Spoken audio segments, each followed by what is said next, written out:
Mars!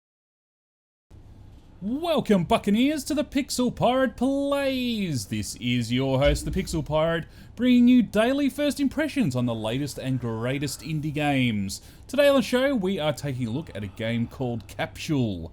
Capsule is developed by Adam Saltzman and Robin Arnott, and you can currently pick it up on their website for the grand total of $8.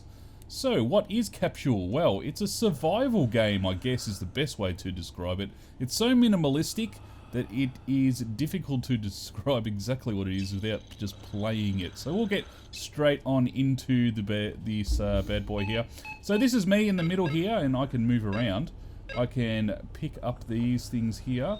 That's an air pocket there, so 8, 9, we're actually going the wrong way. Now if you look in the bottom corner there, you'll notice that we are traveling distance. So we're going towards our destination now.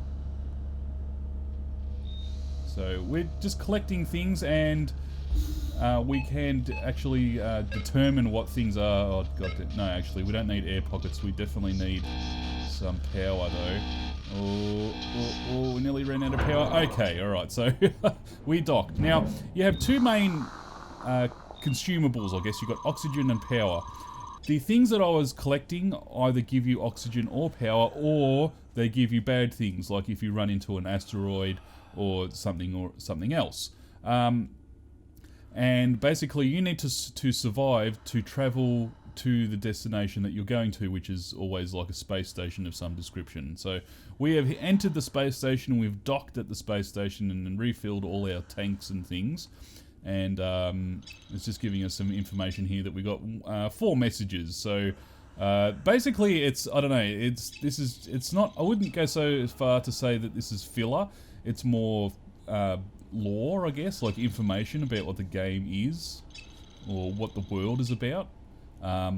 So for example, here it says we've got a major incident data, 1 seismic disturbance, no profile match, erratic movement, and periodic sonic emissions detected. So it's just sort of interesting stuff. A lot of it doesn't actually mean anything as far as I can see anyway. I haven't had any seismic things happen in the game yet, but then again I haven't been playing it for a huge amount of time. So the last set of information, the access log summary, actually tells you how long you have to travel for. So in this case we are traveling 1.1 kilometers, so 1,100 meters, and we are undocking now, and off we go. So we just have to get the right bearing here. 17, yep, 7, yep, that's good. Okay, so we can use the space bar or whatever bar we feel like using, actually, because you set your controls. Oh, I missed it, damn it. You set your controls at the start of the game. And that actually scans all the stuff here. So lichen is absolutely useless to us. I just have to keep a strong eye on the direction we're going, trying to get the maximum amount of distance available. So that was an asteroid, for example. And everything has a name, and you kind of work it out after a while. So, for example, nitrox, I think, is oxygen, from memory. Lichen is useless. No, nitrox is actually bad for us. It explodes. Ooh, there's lots of stuff here. Cyad? No, that's bad too. Okay, we're not doing too well here, and we need to be very aware of where we're going, and we're going in the wrong direction. That is the right direction. Okay, so it's pretty close. Should be around here somewhere. There it is. Okay, so we're actually alright. We're pretty low on oxygen though. So if one or the other runs out, then you're dead.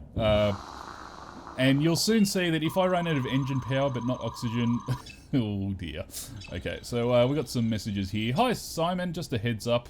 But Probe 7 was a mess. We've always had to reboot these things from time to time, but it's getting more frequent and taking longer each time. Getting tired of it. Can you please let me know if R8D is working on a patch? Thanks, Miles. Okay, and just some more information. Now, because I have played through this section of the game before, I know that the messages are actually exactly the same. So they're not randomly generated. It's not just random, you know, messages or anything like that. So got 1,700 meters this time, and this is not going to go well, I can tell. Okay, so what I'll try and do actually is run out of oxygen. I mean, run out of power first. Sorry, I'll run out of power, and I'll show you what happens when that happens. Alright, it would help if I actually stopped collecting power. That would be a good idea. Hopefully I don't run out of oxygen first, because I just want to show you like that section of gameplay and exactly what happens. The game in general is very interesting in that, number one, you don't know what you are, whether you're traveling through space, underwater, or what in the world you're doing. You don't know why you're going from place to place. You could be a delivery boy, you could be an explorer, who knows? And okay, so we're about to run out of power here. It's also oppressive. It's like you're right on the edge of a survival on a constant basis, and it seems like it's a normal thing in this world. So we're just slowly running out of oxygen here. Also, the UIs and indeed the whole game is fairly simplistic in its design, but not designed so much as graphical fidelity and stuff like that. So we're getting low on oxygen. I'm just going to shut up and let you listen.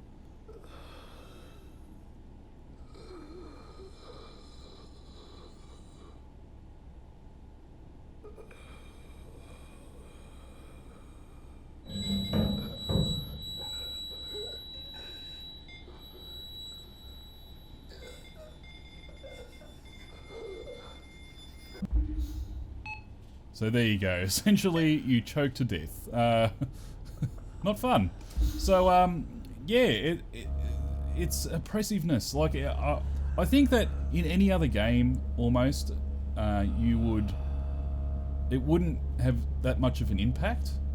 But for some reason, because the sound and the art direction they went for, where it's very suggestive instead of outright telling you what's going on or looking at things, that it's just sort of way, how do I explain? Jeez, not doing well there. It's just it leaves it up to your imagination, and therefore it's much more of an impact than it would be if it had great graphics and stuff like that. So that it's so oppressive, it kind of reminds me of like 80s movies where they travel to Aliens is a good example, where nowadays if you look at that movie, actually that thing's moving, convoy, okay, where if you look at it nowadays, it's kind of like an oppressive with crappy technology, or technology that's not super duper, I guess, how do I explain it? Like, not super duper like high tech, but it's high tech in that you're in space. Like, yeah, in that way it's high tech, but not in the way it's like HD screens and stuff like that. So that's and I'm dying. So I need to quickly run there. Okay, nearly ran out of oxygen. Very close indeed, but managed to get back in time. So yeah, it's it's amazing to me that the game is so low in the graphical style and yet so tense. Like, you're just like, oh my god, I'm choking to death. It's so oppressive. In a good way though. So I highly recommend it. I think it's a fantastic game, even though it's really simplistic and you probably won't get a huge amount of gameplay out of it over time. Like, I guess replayability is pretty high, but because the mechanics are so simplistic, you'd probably get slightly sick of it after a while. But in any case, you determine it for yourself. Yeah, so I highly recommend it just for the experience alone. And for $8 is not too bad. So you can pick it up from their website. As I said, $8 is the price. The website's very interesting as well, so I do go and check that out, even if you're not going to buy it. So that is it for today. If you liked what you saw today, do please remember to hit that like button. It really helps the channel out. You can also follow me on Twitter at The Pixel Pirate. This has been your host, The Pixel Pirate. Thanks for watching, and I'll see you tomorrow.